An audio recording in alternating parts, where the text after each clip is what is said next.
Hello, it is my pleasure to welcome you today to Susan G. Komen's virtual MBC Impact Series event.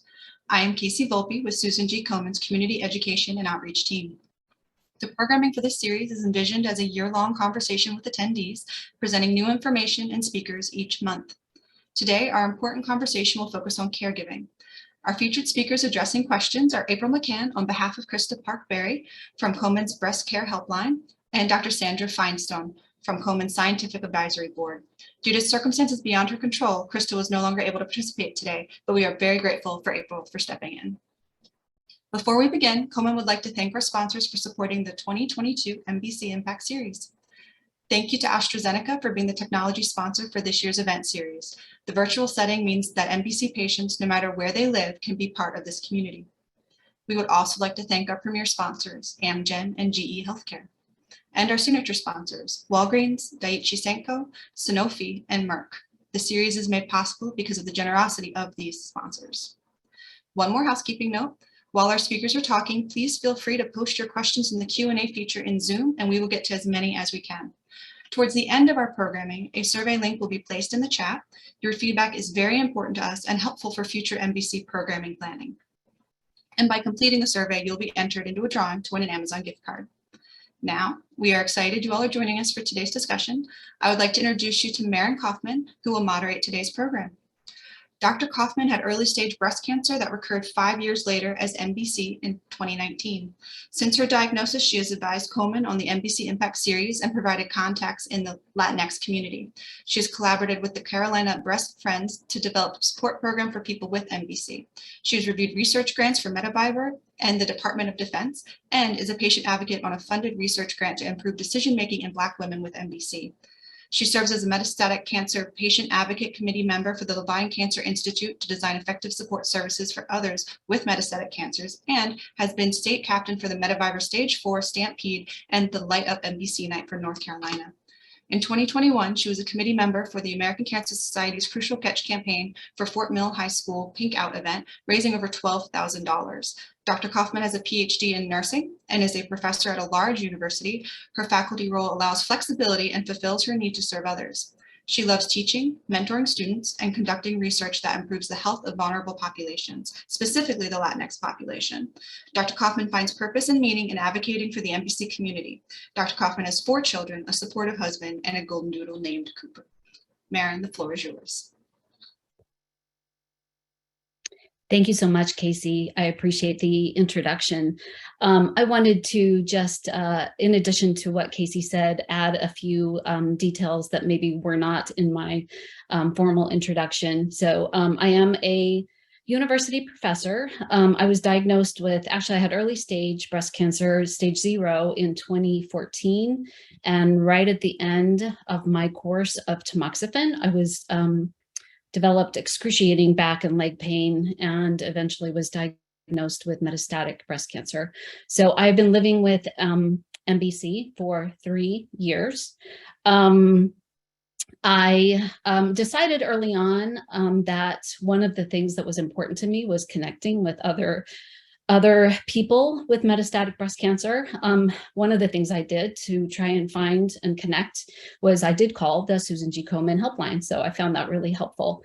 I also have 4 children, and my children at the time, my daughters are twins. They were just off, I was diagnosed in September. So we'd just taken them to college and dropped them off for their freshman year. And my boys are at the time, well, now they're, 16 and 13. So at the time they were 9 and 13 or so.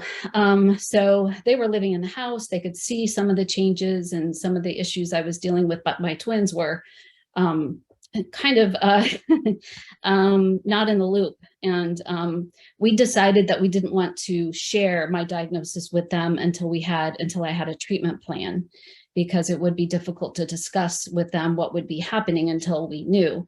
I didn't know that it would take over a month to get a treatment plan. By the time you do a biopsy and the biopsy comes back and you have conversations with your providers about medications, it took longer than I thought it would. So we'd bought them MacBooks, and I didn't realize that they were receiving some of my text messages on their MacBooks because we were sharing IDs. So they were using my Apple ID at times. So they got a pretty good idea what was going on without me having the chance to sit down and talk to them. And I've always regretted that because I felt like it's important. I've always told them I will be open with them. I will tell them what's going on. I'm not going to withhold information from them, but I waited too long. So by the time I told them, they'd heard from other people. So just a little bit of advice, and that is to not wait too long because they'll hear from other people, unfortunately. So that was a really eye-opening experience and difficult for them, obviously, their first year of college, as well as me having them out of the house. I miss them terribly. So so that's one of my caregiving experiences. Hopefully that's helpful. I wanted to introduce our first speaker. Sorry, give me just a second. There we go. I am going to introduce Dr. Finestone. She asked us to call her Sandy, so I will try to do that. But Dr. Finestone is a 30-year breast cancer survivor and research advocate. She's been a volunteer for Susan G. Komen for over 25 years. She's a licensed marriage and family therapist. She is very passionate about educating people about breast cancer. One of the things that I loved about her history or her background is that she has traveled and had the opportunity to go to other countries to teach people, providers about the importance of support groups. So that's been one of my passions. As a university professor, I decided early on that I needed to use my skill set and develop or help develop a support program in my community. I live in a relatively large city, and was frustrated to find that there were not resources specifically for metastatic breast cancer. Recognizing that we all need support, I felt like I needed to connect with other women who were experiencing what I was, and that was metastatic breast cancer. So Dr. Finestone is also an important member of Komen's Scientific Advisory Board, and we appreciate all of the support and the services that she offers to Komen, and I'm going to turn the time over to her. Thank you, Sandy. You're very welcome. Excuse me. Thank you for that nice introduction. I did want to build a little bit upon some of your comments and maybe expand a little bit to define for our audience, or not define, but expand for our audience, the caregiver role. You mentioned that you serve both as a patient and a caregiver for your children during the time of when you found out that you were metastatic. I fortunately have not been metastatic. I've been a survivor for over 30 years. Very different experience from you, Maren, and I appreciate and sympathize with what you're going through. But caregiving, I think, comes in many shapes and sizes. I had a husband, and unfortunately lost him. I had a husband who had cancer, of course, not breast cancer, but I had that caregiver role. But my larger caregiver role has been with other patients. And I think that if it's a patient who is teaching or helping or supporting another patient, there's a real depth of experience and knowledge that goes along with that. Now, I mentioned to you that I'm not metastatic, but in my support group, we have many women who are metastatic. We also have women who are newly diagnosed, and we have women that are in the middle of treatment and those that are out of treatment. So so in my groups, I have an entire breadth of patient participants. I've been criticized for that, and some people who are facilitators of support groups, particularly in the breast cancer community, separate the two, actually 3 or 4 groups, and are fearful or concerned about the metastatic patient being there when the newly diagnosed patient is there, or the woman who's going through treatment. But I have found that experience and information can come from all sources and doesn't have to be frightening. You know, when my children were little and were afraid of the boogeyman that was in their closet, the one thing we did was turn on the light so that they could see, no, there's no boogeyman there. That's your clothes, and they'll be there in the morning when you can see them, but nothing to be frightened of. Now, metastatic breast cancer is something to be frightened of. I don't want to minimize it at all. It is frightening and concerning and all of those things. Maren and I had a conversation before this started, and she mentioned that she's angry, and I don't blame her.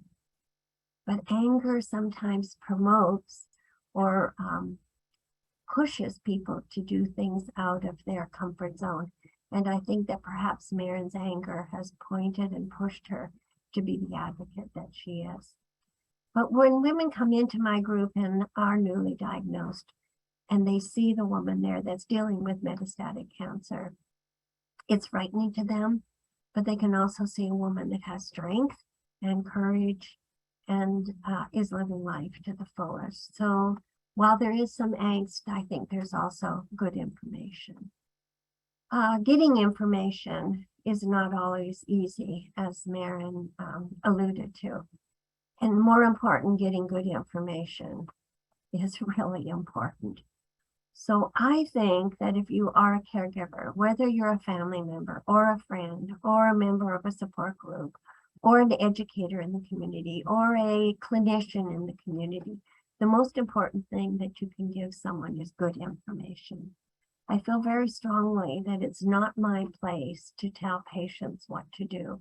It's my place to give them the information that provides them with enough information to decide what they should do. Not what I should do, not what other patients should do, but most importantly, what they should do. So I think listening as a caregiver is very important.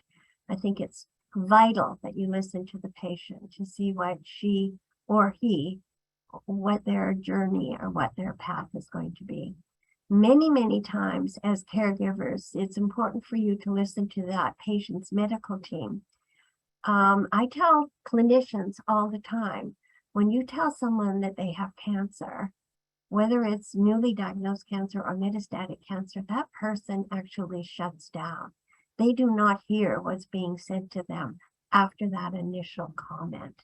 Now, they may be looking at you, their eyes may be open, they may be nodding their head, but I can almost guarantee they're not listening. Now, if that person has a caregiver with them, however that is, a spouse, a sister, a friend, someone who's walked that path before, they can listen to that medical team. They can make notes. Very often, medical teams will provide, they'll record what they're saying so that patient can take them with them. I think that's really, really important, so that you as a caregiver, you as a support person, caregiver may not be the right term, you may be a support person for that patient, that you as that support person can take that information, decipher it. Many members of the medical team use medical terms that are not familiar to the patient, and you can help decipher that. You can break down that information.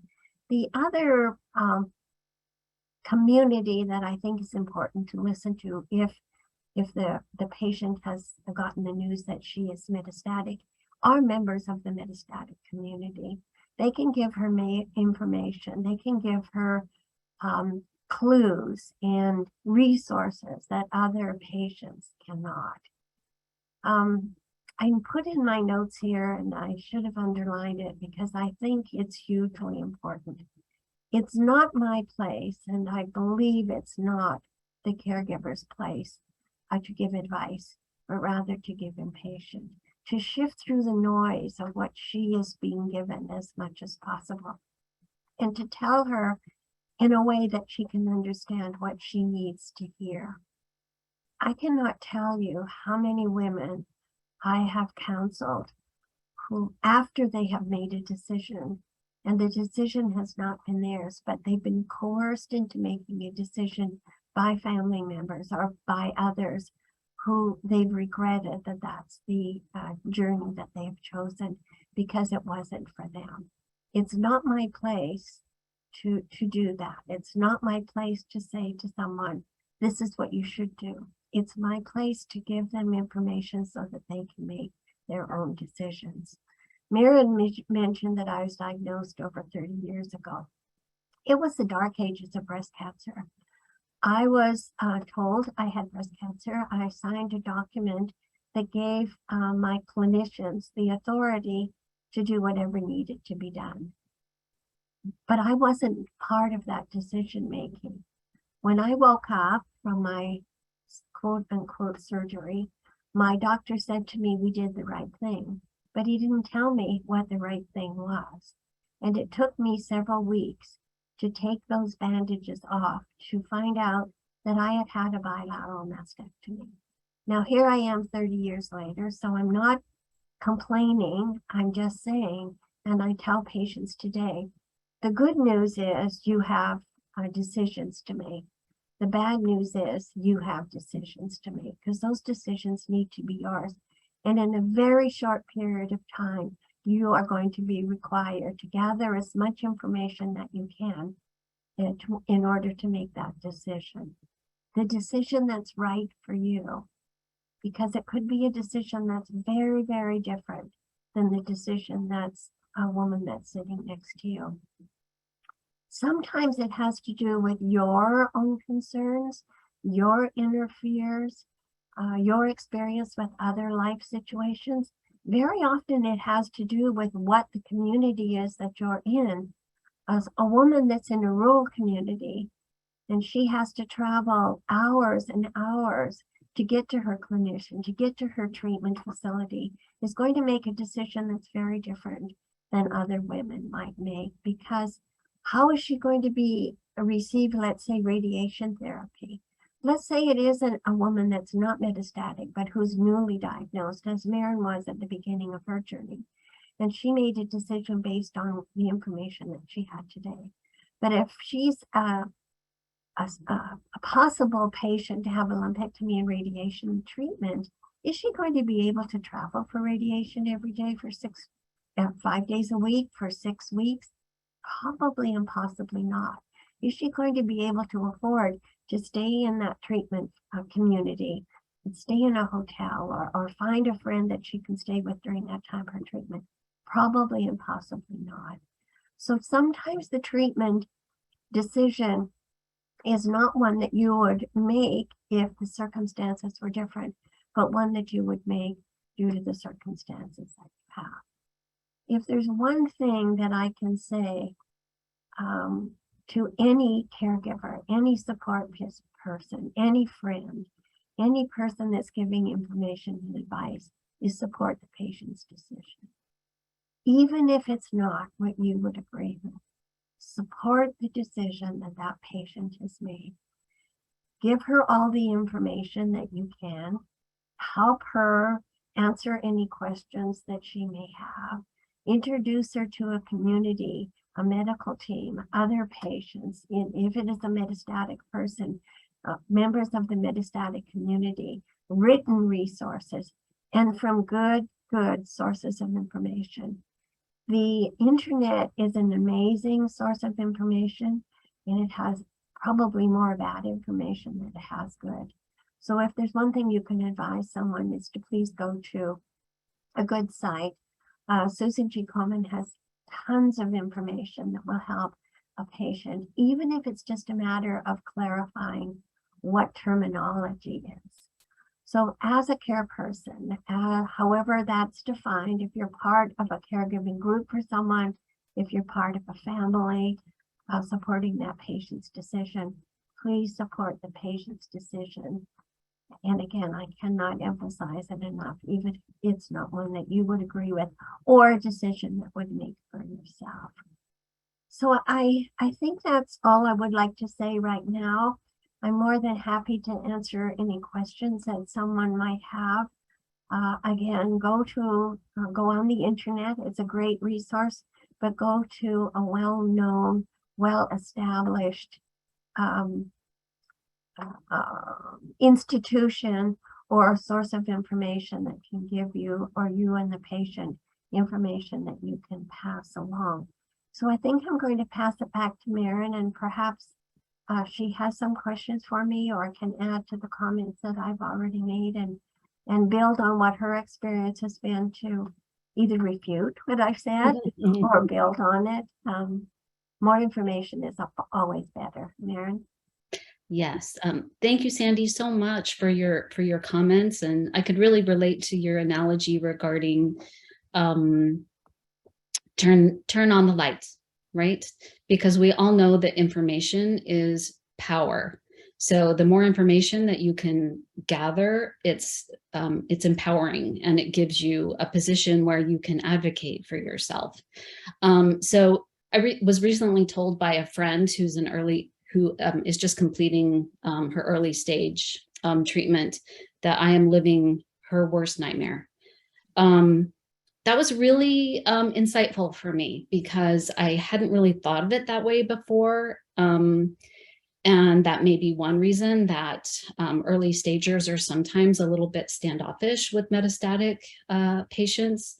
But still, I think it's important to have both metastatic support groups, if that's a need, as well as mixed groups, because if you have a mixed support group, then you get that information. I would add one thing.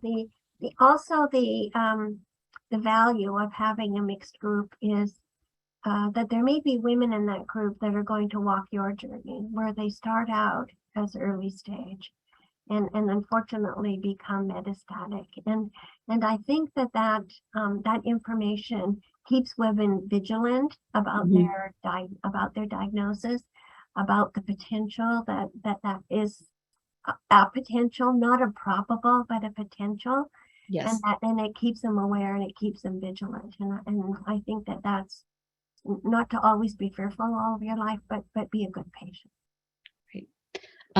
So, and you know, that's really good information and really good advice. I'm a nurse, and a well-educated nurse who's practiced for, I don't even want to say it, 30 years. And even as a nurse with my experience, it took 4 to 5 months for me to be diagnosed. I was not educated when I was stage 0 regarding the risks of developing MBC. Nobody told me what the signs and symptoms might be or where the cancer might go if it was MBC. I was told multiple times that stage 0 was not really cancer. So some of my providers didn't treat it as cancer. Like I said, 4 to 5 months, multiple specialists. I went to my primary care provider 4 times with essentially the same symptoms, and I couldn't figure it out. So my husband and I were both terrified. It was clearly impacting my ability to work. It was impacting my ability to take care of my kids, and I had no idea what was happening. So I wished I'd had that knowledge so that I could make better decisions early on. That's unfortunate, yes. Oh, and I hear that over and over. My story is not unique. Yeah, it is unfortunate. And until you're in that scenario, you don't know where to go to get good information. I think that's why Komen is so impactful and can be impactful in the community, because they reach, well population as well as patients, and the information is there. And on the Komen website, the information is good information. And you and I both know that treatment is not equal to every woman in every community. And there's great sadness there as well. So the more that we can provide those resources to women who are in need, I think it serves everybody well. Yes. So thank you so much. I'm going to now introduce our second speaker. April McCann is a volunteer for the Komen Helpline. She graduated from Aurora University with a master's degree in social work, and she's a clinical social worker with over 20 years of experience focused on nonprofit and corporate sectors. She's done extensive experience doing therapy in group and individual settings, and has developed programs and has worked extensively with diverse populations to understand life barriers, behavioral health issues, and resource implementation. So we appreciate April's expertise as an advocate for women with breast cancer, serving on the helpline, and we're going to turn our time over to April, and she's going to continue to talk about caregiving.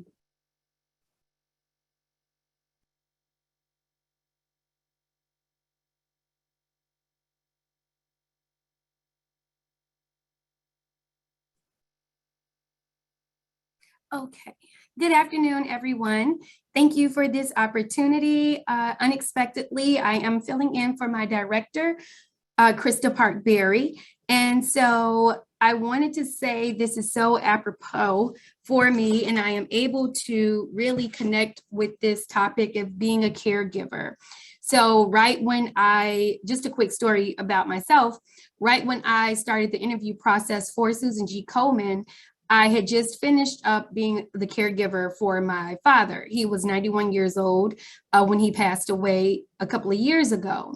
And so this definitely touches home for me. He did not have cancer or any type of major medical issue. He died of a heart condition that we didn't know was lingering in his body every day while we were right there with him.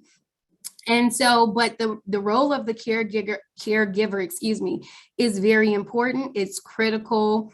It does take a lot. And it's really a team effort because I was there primarily for my father's caregiving, but I have two sisters. And so for some of the things that my father needs to do, especially going to the Veterans Administrative Hospital, which is an all-day process, my sister would take him because I just could not stand wanting to sit at the VA all day. So my other sister would tag team and they would spend the day together. And then while he was out, she would take him sightseeing to some of his old favorite places in Chicago to go look at and reminisce. And so he just enjoyed the day out. And that was a day where I could take care of myself and just relax or do something else. I do have a child, so it might have been something I needed to do for him, but it was just nice to know that my dad was safe. We were still taking care of business, and I had an opportunity to handle some things also. So being a caregiver, it does take a lot. It is a team effort. And so for whoever steps up into that role to be a caregiver for someone living with metastatic breast cancer or any medical condition, I think that is great. I think caregivers sometimes don't get enough attention and they don't get enough accolades because it's not an easy role. And but again, it's something that some people choose because of the love and care they have for their family and their friends. So I just wanted to share that. I'm glad to be here. This is a wonderful opportunity, and I hope the information that I'm about to share touches home with you all. And like the other presenters have said, if you all have any questions, please make note, share them in the chat, and I'll do my best to answer any questions at the end of the session. So I'll go with the slides. So excuse me for, okay, here they are. So who is a caregiver? A caregiver can be someone caring for a spouse, a parent, or an extended family member, even a friend or a neighbor. Caregivers play a significant role in healthcare and are often a main source of valuable information about the patient for the medical team, which is very true because I know oftentimes when we checked in on my dad's situation, My sister was able to give them an update about what's going on. And then we would ask different questions and she would relay back to me what was needed, what was suggested with my dad's care.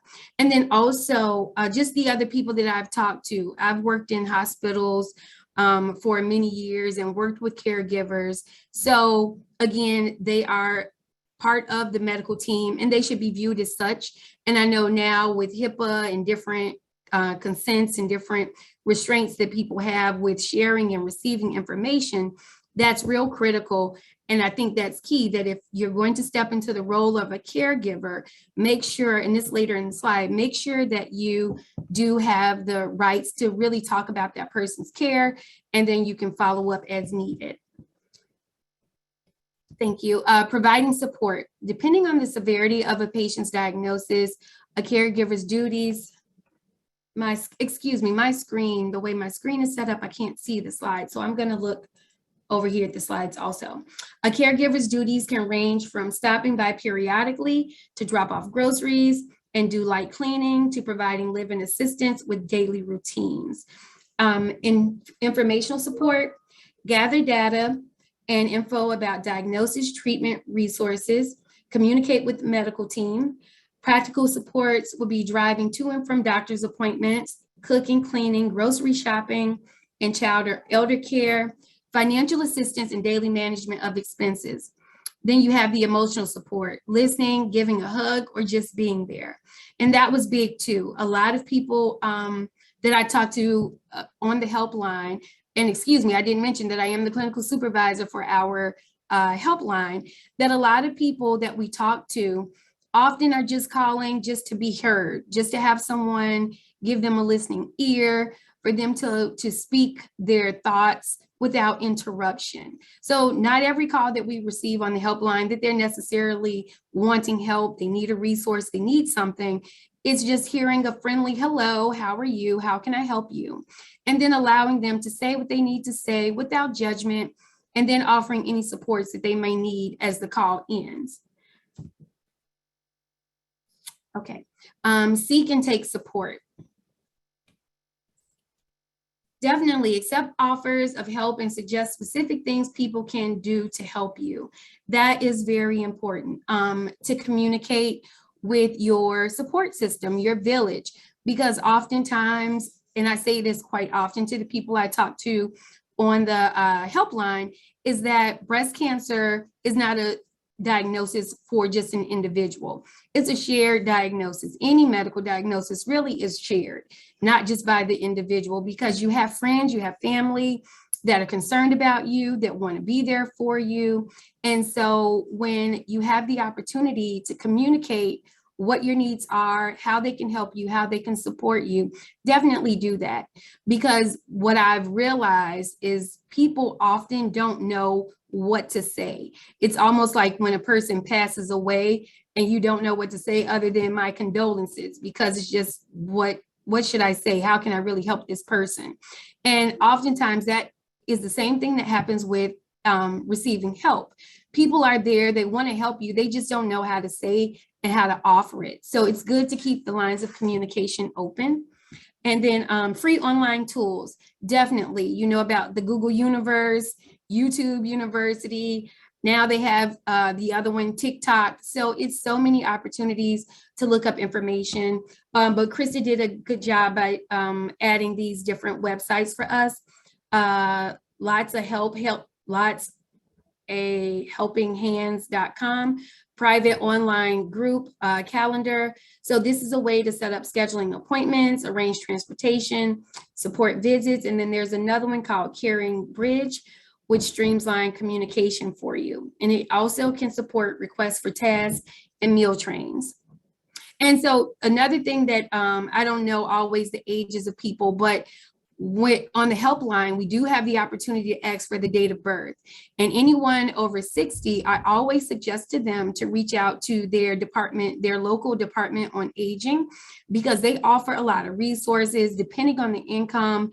Most of the resources are free. That was a big deal for us. That's how I was even my dad's caretaker, through the Department on Aging.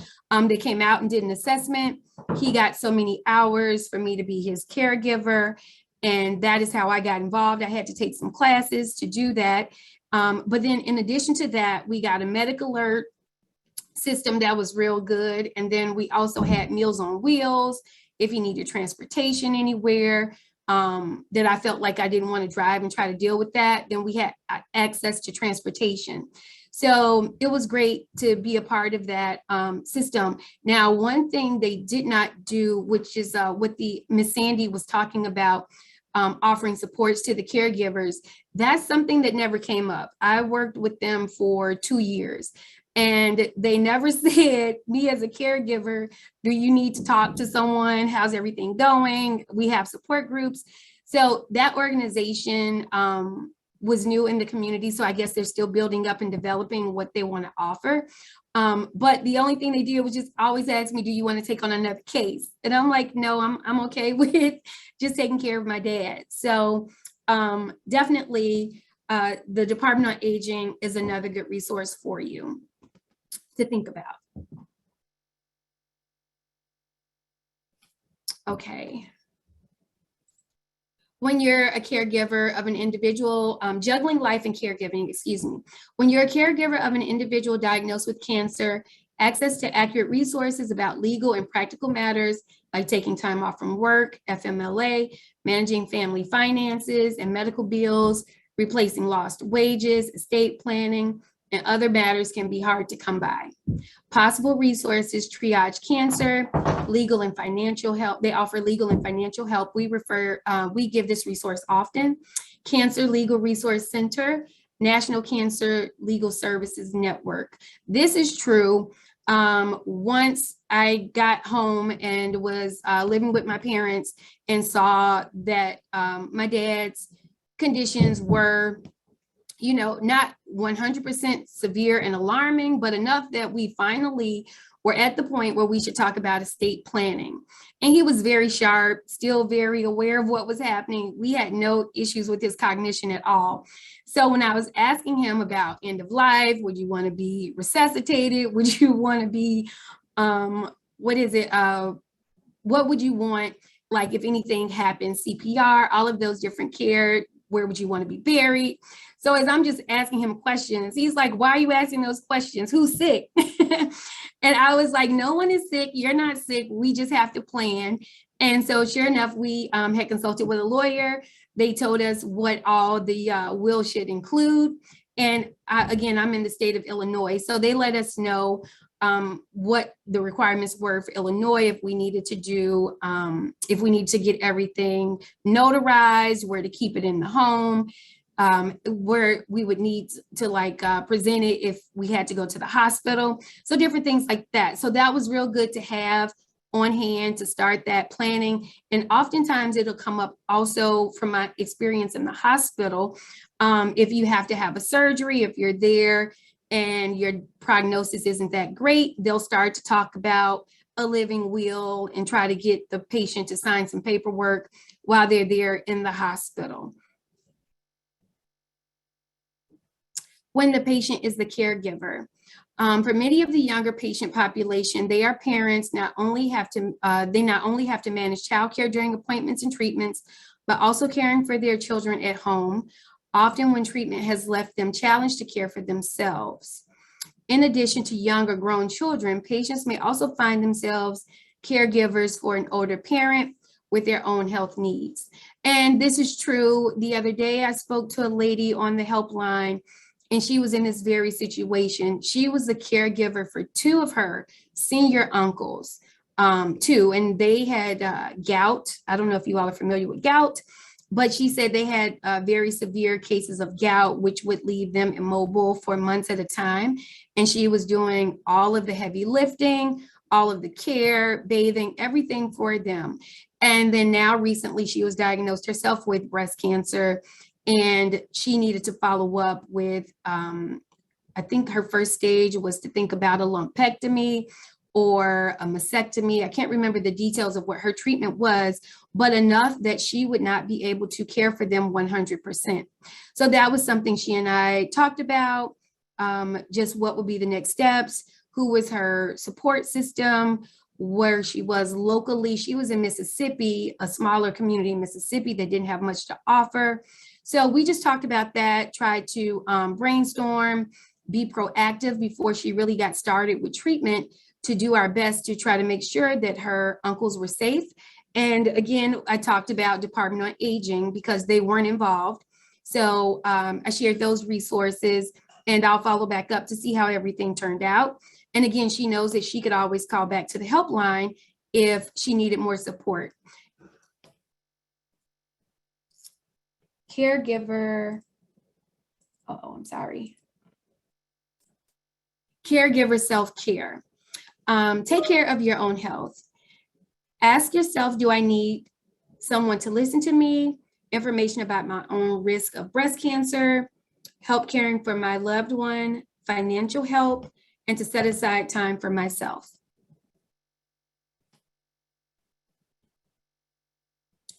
Okay, and communication is key. No matter what type of patient-caregiver relationship you have or what challenges you face, the best solution to solving any problem is proactive, clear communication.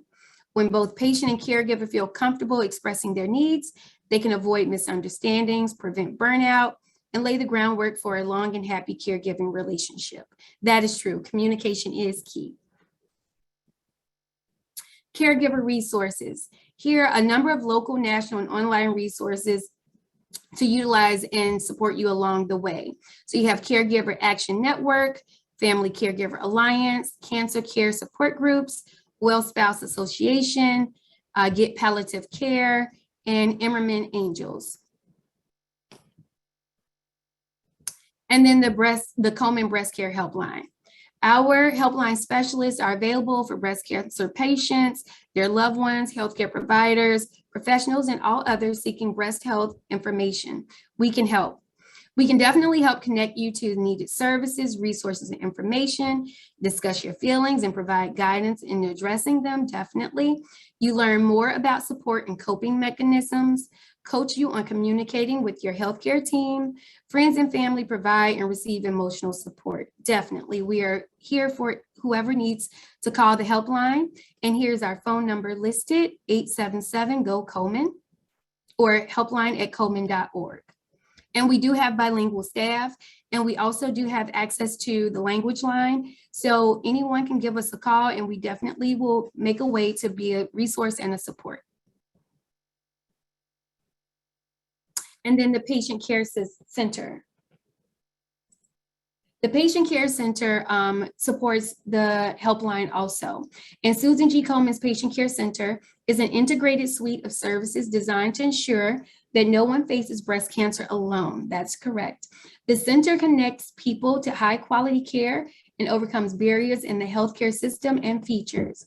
And I can tell you from my experience on the helpline daily, it's not too many calls that we field where we aren't connecting and touching base with our partners in the Patient Care Center. So the Breast Care Helpline, that's our department, provides emotional support, education, clinical trials information, and resource referrals. We are staffed by a team of social workers with bachelor and master's degrees. And then myself, and I have a peer clinical supervisor. We are licensed clinical social workers available to help with calls. Financial assistance program that provides financial support for lower income patients to help with basic needs. That's a great program. I'll say this quickly, one of the few that still is active and have funds at this time of the year.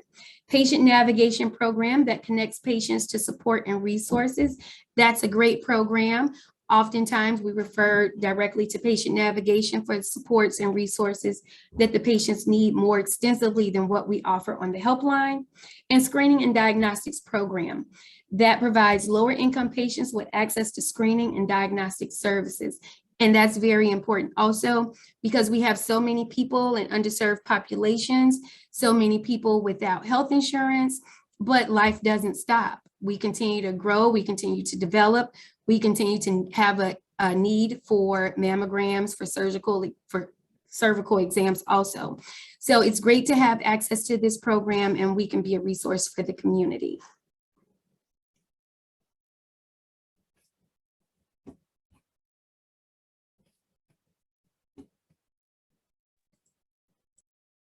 Thank you so much, April, for sharing that information with us. That was certainly very valuable and very helpful.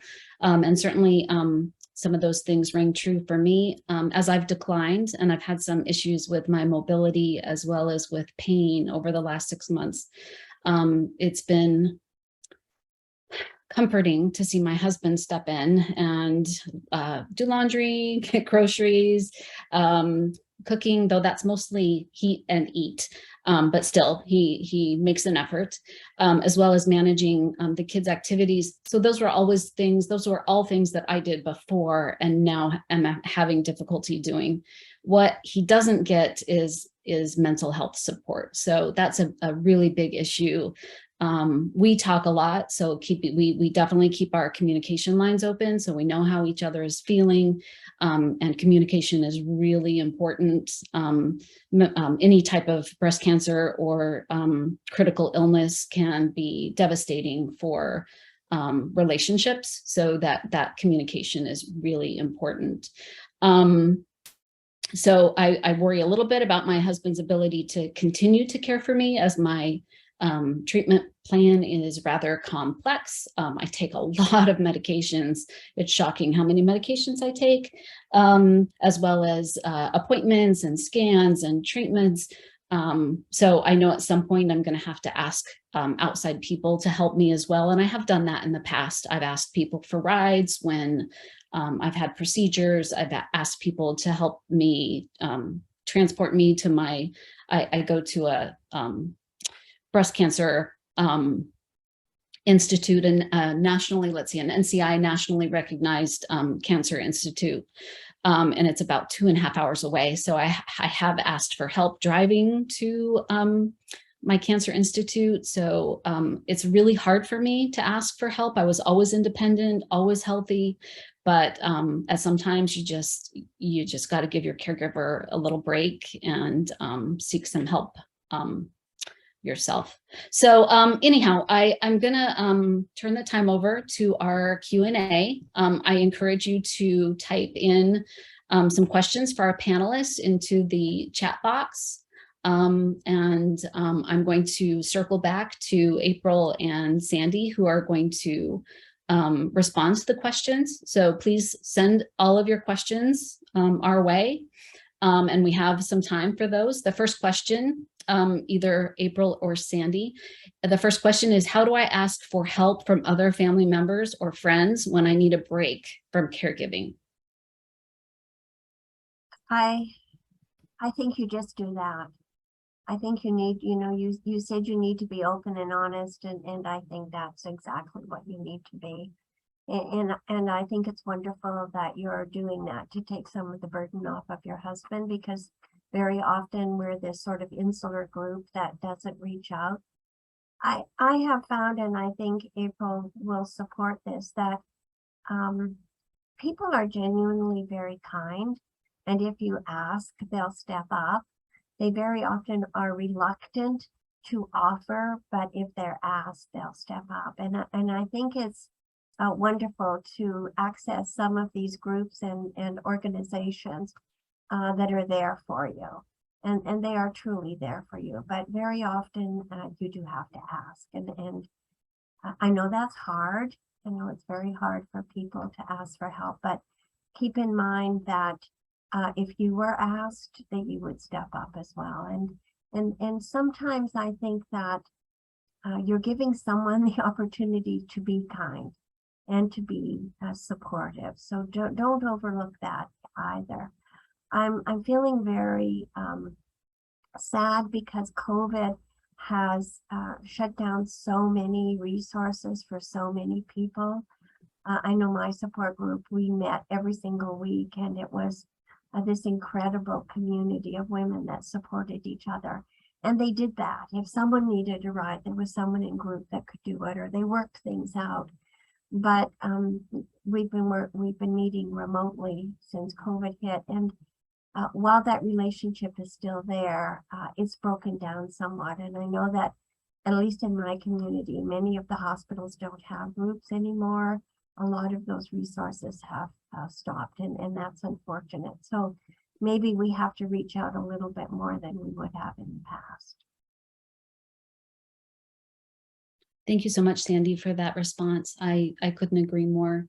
And hopefully as COVID slows down, though we were talking that people are still getting it, including Sandy, who had it recently, and is having a hard time getting her energy level back. We really hope that those resources return soon, because they're important. The next question I have is, where can I find mental health resources like support groups or counseling for me? And I'm going to add, and for our caregivers as well, because it's really important that they also get that support. So either Sandy or April, if you want to respond.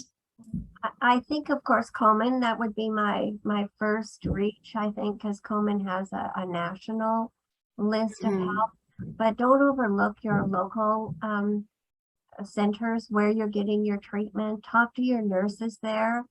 They may be a better resource than, say, your clinician. Your doc might not know so much as the nurses know. But reach out to the social worker at the treatment center where you're going. Reach out to others or friends that you may know have been diagnosed and perhaps know resources. I think, unfortunately, you have to be a little bit of on your own. It's not always there for you, but just keep reaching out. There are online groups, metastatic groups, as well as just informational groups. So don't overlook that. But again, I caution you to please go to an agency that is well respected and gives good information. I agree with Ms. Sandy. The only thing I would add is following up with your health insurance, because the other thing is you want to just not incur any additional costs with everything else that's going on. So you want to try to stick with a provider that's in your network, and they can help you figure out where you want to work with someone, what type of person, age, or their specialty in care. So it'd be a good thing to start with your health insurance also. Yeah, I would agree. I would add one thing. Finding mental health support is so difficult. It is. There are just not enough clinicians there to provide the need, the help that is needed. It's just a fact. It's just a fact of how we are. That's why I think support groups are a really good resource. And if you can find one that fits for you, please don't hesitate. And I would add one more thing, and Maren, please, I'd like your opinion on this as well. If you try a support group and it didn't work for you, don't stop there. Sometimes you have to try 3 or 4 or until you find the one that, like, okay, this feels like my home. This feels like where I have to be. So don't give up if your first experience isn't what you would want. Right. And I think the other great thing about support groups, excuse me, Maren, is that they'll kind of let you know if you do need individual work, because it's only so much that you will want to disclose. It's only so much you might get from the group experience. And then at that point, you can say, okay, I feel like I need to just talk to someone individually. Yes. And so Sandy, I agree. I tried a couple of different support groups before I settled on one where I felt comfortable. Part of that was the age of some of the members of the support group. And I also didn't want to be part of a support group that was just complaining about symptoms, and I needed it to be positive and uplifting and information sharing, in addition to, I mean, there's certainly a need sometimes to talk about how we're feeling and let some of those emotions go, but they don't always need to be negative or bringing everybody in the support group down. I have a question for Sandy specifically, and she mentions the OC area. I assume that's Orange County. So if you look at me, I am on my second line of treatment. I've had some physical challenges. I've had challenges with pain, but I don't look sick. So I've never lost my hair because my early stage diagnosis did not require chemo. And here I am as a metastatic, and I'm in in moving into year 4, and I just started taking my first oral chemo.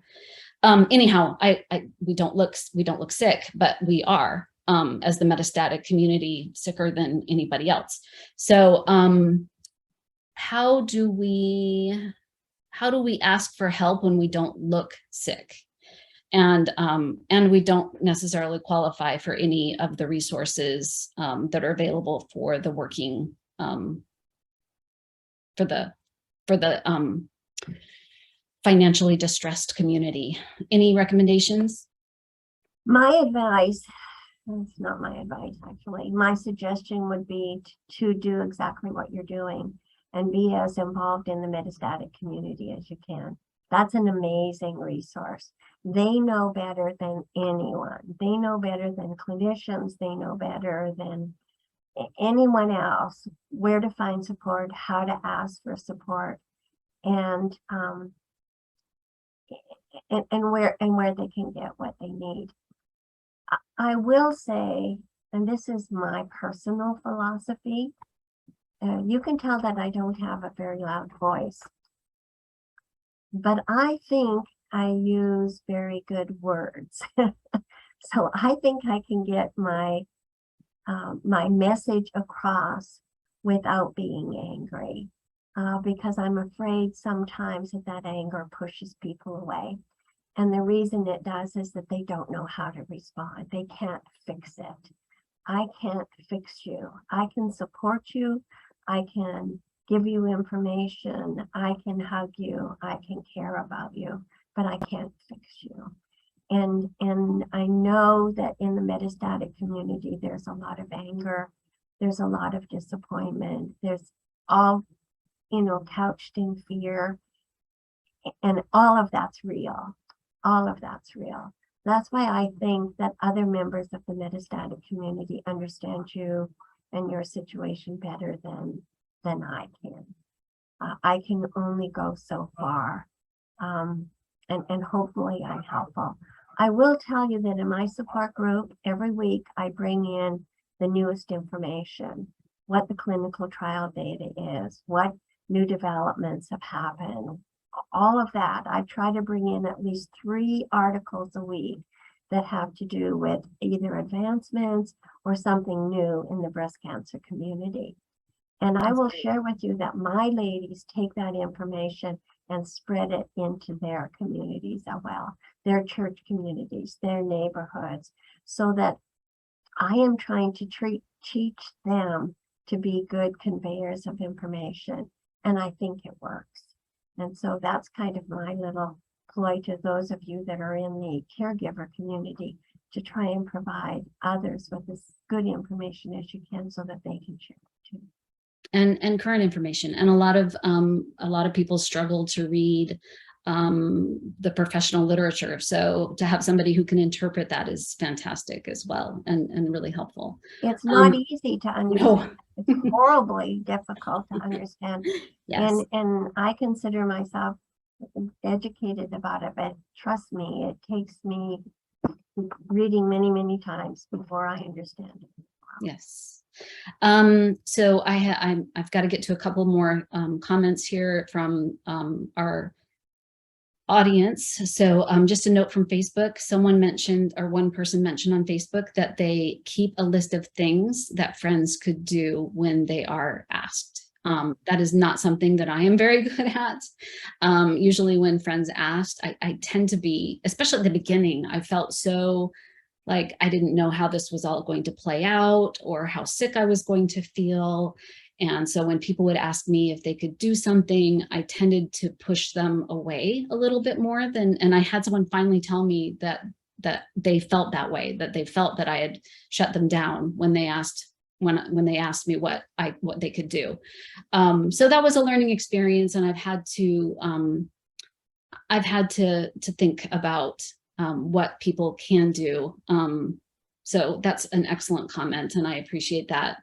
Let me just say one thing. Someone much wiser than I did, a young woman that was in the middle of treatment, and she had a bowl in her doorway, and in the bowl were little notes that said, bring dinner on Tuesday, pick up Johnny to this, pick up my laundry, do this, do that.